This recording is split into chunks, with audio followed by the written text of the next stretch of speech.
तर काय विषय होता तुम्ही तहसीलमध्ये आले?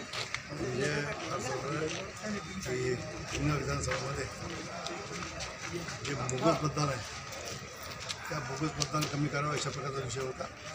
आम्ही जवळपास आज 20,000 मताची यादी दिलेली आहे बोगस फॉर्म भरलेले आणि एकूण मतदार त्या मतदारसंघात 52,000 होते। त्यापैकी 20,000ची मतदान यादी दिली आहे, बाकी ठिकाणी अजून यादी आहे आणि त्यामुळे हे मात्र सर्व तात्काळ कमी करावे आणि बोगस मतदानावर निवडणूक घेऊ नये अशा प्रकारची आमची विनंती आहे। ते निवेदन राज्य निवडणूक आयोग आणि जिल्हाधिकारी जे जिल्ह्याकडे दिलं त्यांना दिलं आणि त्याच्या माध्यमातून हे बोगस मतदान कमी व्हावं इतकीच पाहिजे।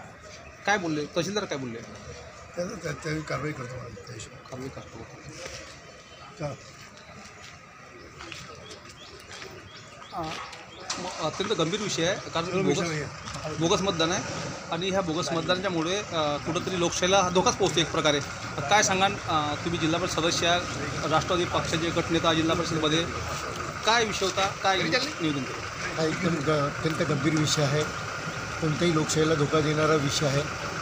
निवडणूक लढताना जय पराजय होत असतो, मात्र माझं शासनाला एवढंच म्हणणं आहे, जो आज आम्ही इथे जो निवेदन देऊन आलो मग आमदार बंगसाहेबासोबत घोळमारे पाटलासोबत आणि सर्व पदाधिकारी आलो, त्यांनी तहसीलदारांनी आम्हाला आश्वासन दिलं आहे की कमीत कमी मतदान झालं पाहिजे, जेणेकरून कोणत्याही पक्षाला इथे निवडणूक करता पुढील कोणतीही निवडणूक सहज निवडणूक जिंकता येणार नाही। म्हणून आमची एवढीच आग्रहाची विनंती आहे की हे मतदार कमी व्हायला पाहिजे, बोगस मतदान कमी व्हायला पाहिजे।